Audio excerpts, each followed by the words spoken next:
دین کا کام کر رہے ہیں، اللہ کا نام قرآن سیکھ رہے ہیں، سکھا رہے ہیں، تو آج آپ اکیلے نہیں بیٹھے، آپ کے ساتھ فرشتے ہیں، وہ سن رہے ہیں، وہ لکھ رہے ہیں آپ کیا کر رہی ہیں، کس حالت میں بیٹھی ہیں، سب کچھ لکھ رہے ہیں۔ اور جب مجلس ختم ہوتی ہے، فرشتے اللہ کے پاس جاتے ہیں، اللہ پھر پوچھتا ہے میرے بندے کیا کر رہے تھے؟ تو فرشتے کیا کہتے ہیں؟ حالانکہ اللہ کو پتہ ہے، اللہ دیکھ رہا ہے، اللہ سمیع و بصیر ہے، لیکن اللہ اس لیے پوچھتا ہے کہ گواہ بن جائیں فرشتے بھی۔ تو فرشتوں سے کہتے ہیں کہ میرے بندے گئے تھے تم دنیا میں، میرے بندے کیا کر رہے تھے؟ فرشتے کہتے ہیں اللہ تیرے بندے وہاں پہ آئے تھے، قرآن کا ذکر ہو رہا، قرآن سیکھ رہے، تیرا نام لیا جا رہا، تیری حمد و ثنائیں ہو رہی ہیں۔ اللہ کہے گا اچھا میرے بندوں نے کچھ مانگا، کچھ مانگ رہے تھے؟ وہ کہتے ہیں ہاں اللہ آپ سے جنت کا سوال کر رہے تھے، جہنم سے آزادی مانگ رہے تھے۔ اللہ کہے گا اچھا گواہ بن جو، میں نے ان کو جنت دے دی۔ پھر کہیں گے اللہ کہیں گا اور کیا کہہ رہے تھے؟ وہ فرشتے کہتے ہیں کہ جہنم سے پناہ مانگ رہے تھے۔ اللہ کہتا ہے میرے فرشتوں گواہ بن جاؤ، میں نے ان کو جہنم سے آزاد کر دیا۔ پھر اللہ پوچھتے ہیں اور کون کون آیا تھا؟ وہ کہتے ہیں اللہ ایک ایسی عورت، ایسا مرد، وہ بھی آئے تھے، وہ بھی سن رہے تھے، جس کی وہ اٹینشن نہیں تھی ان کی، لیکن وہ ایسے ہی چلتے چلاتے آ گئے۔ اللہ کہے گا میں نے اس کو بھی معاف کر دیا۔ تو دیکھ لیں کبھی ایسا ہوتا ہے نا، محفل میں آپ جا رہے ہیں، یا آج جیسے کوئی ایسی لیڈی ہوگی کہ پہلے وہ کلاس نہیں لیتی، ریگولر نہیں ہوتی، لیکن کبھی کبھار آپ کے انسسٹ کرنے پہ آ جاتی ہے، اچھا چلو میں بھی آج سنتی ہوں کیا ہے۔ کوئی ویسے ہی وہ ان سے ایکسیڈنٹلی وہ پریس ہو گیا، لنک پریس ہو گیا، یا پھر ایسے ہی جاتے جاتے اچھا میں دیکھوں یہ عورتیں ساری ادھر جا رہی ہیں، میں دیکھوں ادھر کیا ہے، وہ آ کے بیٹھ گئی، اس کی نیت ہی نہیں تھی سننے کی، لیکن آ کے بیٹھ گئی۔ اب دیکھیں اللہ کہتا ہے میں نے اس کو بھی معاف کر دیا، اس کو بھی میں نے جنت دے دی۔ سبحان اللہ، اللہ تعالیٰ تو بہانے ڈھونڈتا ہے، آؤ تو صحیح، ربنا وسعت کل شیء رحمہ، اللہ تعالیٰ بہانے ڈھونڈتا ہے میرے در پہ آؤ، مانگو، دعائیں کرو، اللہ سننے والا ہے۔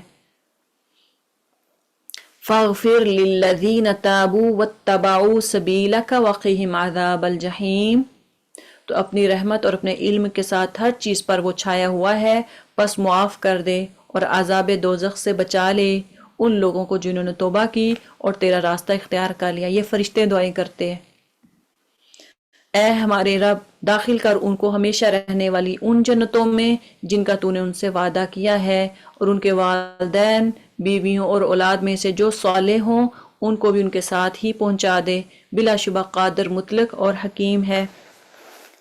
اب کہا جاتا ہے اس آیت سے کہ ایک اگر فیملی میں کچھ لوگ جنت میں چلے گئے، زیادہ لوگ جنت میں چلے گئے، یا پھر ایک فیملی میں بیٹا یا کسی کی بیٹی جنت میں چلی گئی، اب وہ جا کے تو خاندان، اپنے خاندان میں سے لوگوں کی وہ سفارش کرے گا، وہ اپنی فیملی کی سفارش کرے گا، وہ کہے گا اللہ اس نے مجھے علم سکھایا، اس نے مجھے دین سکھایا، اس کی وجہ سے میں نے دین سیکھا، اللہ اس کو جنت میں بھیج دے، اللہ اس کو معاف کر دے۔ اللہ تعالیٰ اس کی سفارش بھی قبول کر لیں گے۔ تو آج آپ اگر ایسے اسٹوڈنٹ کو اگر آپ سپورٹ کر رہے ہیں، اپنے اولاد کو اگر سپورٹ کر رہے ہیں، آپ کا بچہ اگر دین کی طرف آ رہا ہے، تو اس کو یہ نہ کہیں کہ بیٹا ابھی تیری عمر نہیں ہے۔ ہم کیا کہتے ہیں اکثر ہمارے بڑے، جب بیٹا زیادہ نمازیں پڑھتا ہے، تہجد گزار ہوتا ہے، کہتے ہیں بیٹا ابھی تیری عمر نہیں ہے، بچے ابھی تیری عمر نہیں ہے، ابھی تیری عمر کھیلنے کودنے کی ہے۔ نہیں، بلکہ ان کو ان کے حوصلہ افزائی کریں کہ بہت اچھا کر رہے ہو، انکریج کریں ان کو، بجائے کہ آپ ان کو کہیں کہ نہیں ابھی تو عمر نہیں ہے، ابھی تو کھیل کود کی عمر ہے، ابھی تو آپ یونیورسٹی کی عمر ہے۔ اگر کوئی بچہ کہتا ہے کہ میں نے قرآن پڑھنا ہے، حفظ کرنا ہے، ہمارے والدین کیا کہتے ہیں، نہیں نہیں ابھی کیوں حفظ کرنا ہے، ابھی تمہاری عمر کیا ہے، ابھی عالم بننا ہے، اگر کہیں نہیں نہیں عالم نہیں بننا، تم ابھی تو ڈگری لینی ہے، ٹیچر کی سکیور کرنا ہے۔ تو آپ اگر کوئی ایسے کرتا ہے تو غلط کرتے ہیں، کیونکہ اگر یہی بچہ، یہی بیٹا ہو سکتا ہے کل کو جنت میں چلا جائے، باقی اولاد میں سے اگر کوئی نہیں جاتا تو ایسا بیٹا یا بیٹی جنت میں جائے تو وہ پھر باقی فیملی کے کو بھی